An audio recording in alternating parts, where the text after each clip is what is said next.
Good morning children. आप सब, आशा है कि घर पे आप सब अच्छे होंगे। तो हमने हिंदी सिलेबस में हिंदी लिटरेचर या हिंदी साहित्य के फर्स्ट, सेकेंड और थर्ड चैप्टर को पढ़ लिया है। हिंदी सिलेबस का ये 3 चैप्टर कंप्लीट हो चुका है, आप लोगों ने देख लिया होगा। आज हम लोग आगे पढ़ेंगे चैप्टर 5 या पाठ संख्या 5 या चैप्टर 5, जो एक कविता है। कविता का शीर्षक है पुष्प की अभिलाषा। पुष्प की अभिलाषा। पुष्प का मतलब फूल, आप लोग जानते हैं फूल, और अभिलाषा मतलब उसकी इच्छा, मतलब फूल की क्या इच्छा है। इसको लिखने वाले कवि का नाम है माखनलाल चतुर्वेदी। कवि का नाम माखनलाल चतुर्वेदी। तो अभी पहले मैं ये कविता पढ़ूंगी, आप सब ध्यान से सुनिए और उसके बाद फिर इस कविता के माध्यम से कवि क्या कहना चाह रहे हैं ये हम समझेंगे। आप सब अपनी किताब में पेज नंबर 40 या पृष्ठ संख्या 40 निकालिए, जहाँ पर पाठ संख्या 5 या चैप्टर 5 दिया हुआ है। पुष्प की अभिलाषा।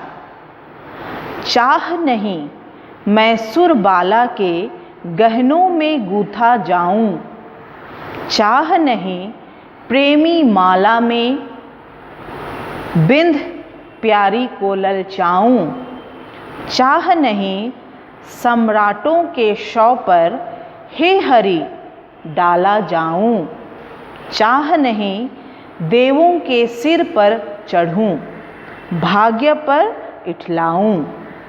मुझे तोड़ लेना वनमाली, उस पथ पर देना तुम फेंक, मातृभूमि पर शीश चढ़ाने जिस पथ जाएं वीर अनेक। फिर से एक बार सुनिएगा। पुष्प की अभिलाषा। चाह नहीं मैं सुरबाला के गहनों में गूथा जाऊं, चाह नहीं प्रेमी माला में बिंद प्यारी को ललचाऊं, चाह नहीं सम्राटों के शव पर हे हरि डाला जाऊं, चाह नहीं देवों के सिर पर चढ़ूं, भाग्य पर इठलाऊं। मुझे तोड़ लेना वनमाली, उस पथ पर देना तुम फेंक, मातृभूमि पर शीश चढ़ाने जिस पथ जाएं वीर अनेक। माखनलाल चतुर्वेदी। तो इस कविता में कवि ने फूल की क्या इच्छा है, वह कहाँ जाना चाहता है, वह कहाँ रहना चाहता है, ये बतला रहे हैं। और इसके जरिए, फूल की इच्छा के जरिए, इसके द्वारा हमें यह बतला रहे हैं कि हमें उन सैनिकों का जो हमारे देश की रक्षा के लिए दिन रात लगे रहते हैं, उनका सम्मान करना चाहिए, उनका साथ देना चाहिए, उनका सहयोग करना चाहिए। तो पहले पद में चाह नहीं मैं सुरबाला के गहनों में गूथा जाऊं, चाह नहीं प्रेमी माला में बिंद प्यारी को ललचाऊं। तो इसमें फूल अपनी इच्छा बतला रहा है कि सुरबाला, सुरबाला का मतलब है देवकन्या या अप्सरा, जो देवताओं के साथ रहती हैं, अप्सराएं। तो उनका जो गहना है, जो वो कान में पहनती है, गले में पहनती है, हाथ में पहनती हैं, तो ये जो गहना है, ज्वेलरी जो होता है, फूलों का गहना वो पहनती हैं। तो फूल कहता है कि मेरी ये इच्छा नहीं है कि मैं किसी अप्सरा का गहना बनूं, मैं किसी देवकन्या या सुरबाला के गहनों में मैं गूंथना नहीं चाहता हूँ, और ना ही मैं किसी प्रेमी के माला में बिंधना चाहता हूँ। बिंधना मतलब भी गूथा जाना।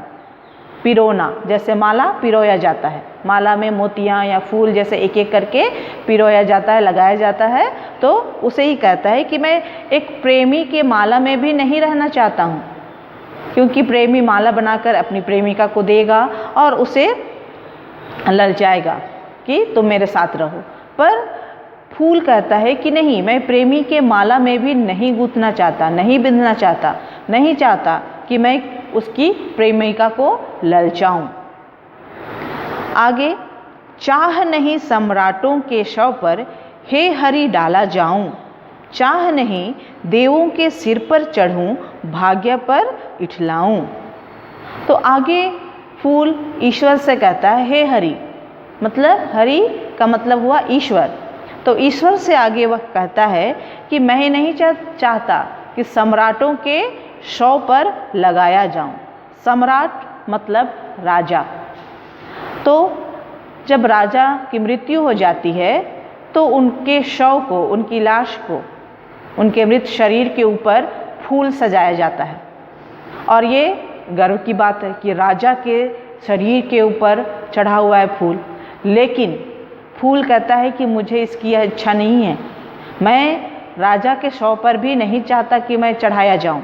फिर देवों के सिर पर चढ़ूं, चाह नहीं देवों के सिर पर चढ़ूं, भाग्य पर इठलाऊं।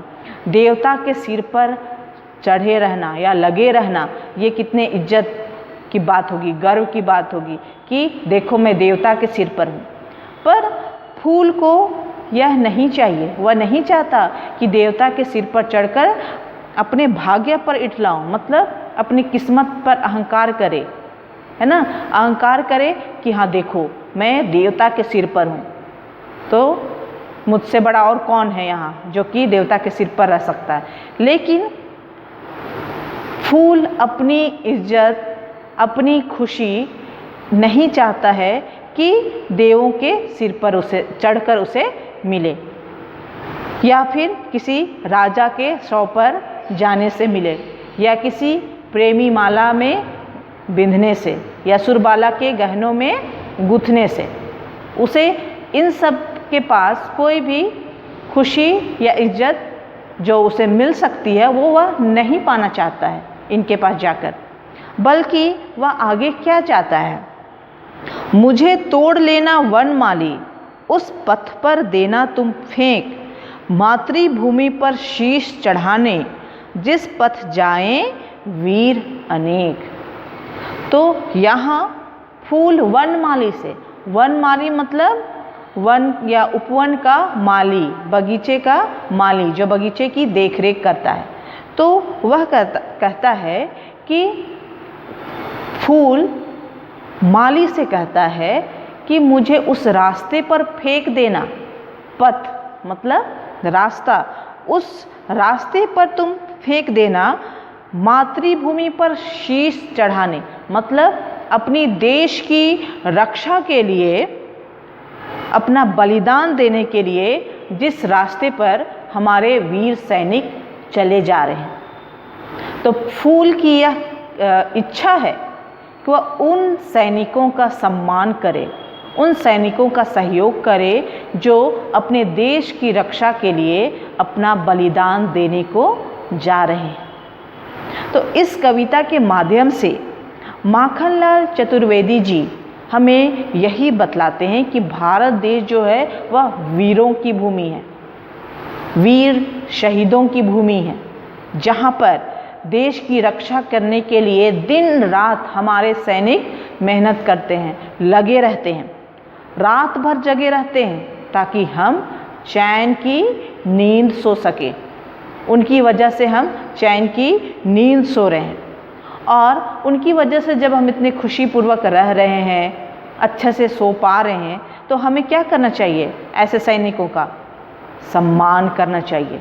जहाँ भी जब भी हमें मौका मिले हमें सैनिकों का अपमान नहीं बल्कि उनका सम्मान करना चाहिए, उनका भरपूर सहयोग करना चाहिए।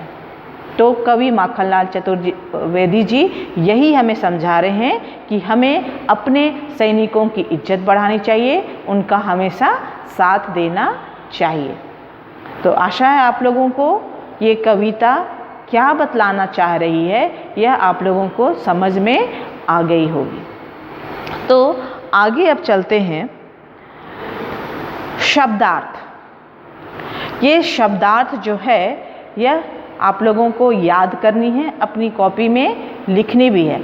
शब्दार्थ को कैसे बोला जाएगा, कैसे पढ़ा जाएगा, यह मैं आपको पढ़कर बताती हूँ। आप ध्यान से इसे सुनिए और घर पर अभ्यास या प्रैक्टिस कीजिएगा, बार बार इसे पढ़कर बोलकर।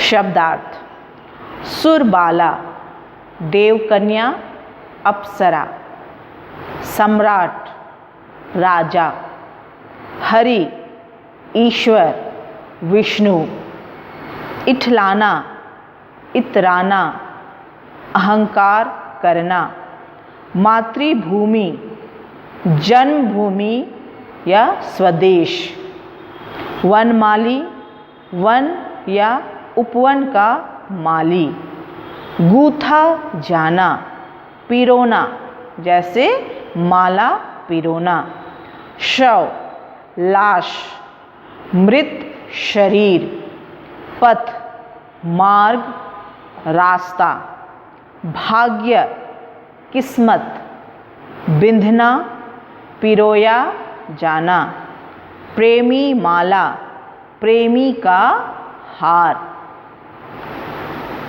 फिर से एक बार मैं पढ़ रही हूँ, ध्यान से सुनिए। शब्दार्थ: सुरबाला, देवकन्या, अप्सरा, सम्राट, राजा, हरि, ईश्वर, विष्णु, इठलाना, इतराना, अहंकार करना, मातृभूमि, जन्मभूमि, स्वदेश, वनमाली, वन या उपवन का माली, गूथा जाना, पिरोना, जैसे माला पिरोना, शव, लाश, मृत शरीर, पथ, मार्ग, रास्ता, भाग्य, किस्मत, बिंधना, पिरोया जाना, प्रेमी माला, प्रेमी का हार। अब आगे जो अभ्यास कार्य है, मौखिक निम्नलिखित प्रश्नों के उत्तर दीजिए। ये काफ़ी आसान है, इसे मैं एक बार आप लोगों को बता दे रही हूँ और आप लोग अपने से कॉपी में इसे लिखिएगा। निम्नलिखित प्रश्नों के उत्तर दीजिए। कविता के कवि का नाम बताइए। तो कविता के कवि का नाम माखनलाल चतुर्वेदी जी है। कविता के कवि का नाम माखनलाल चतुर्वेदी जी है। पुष्प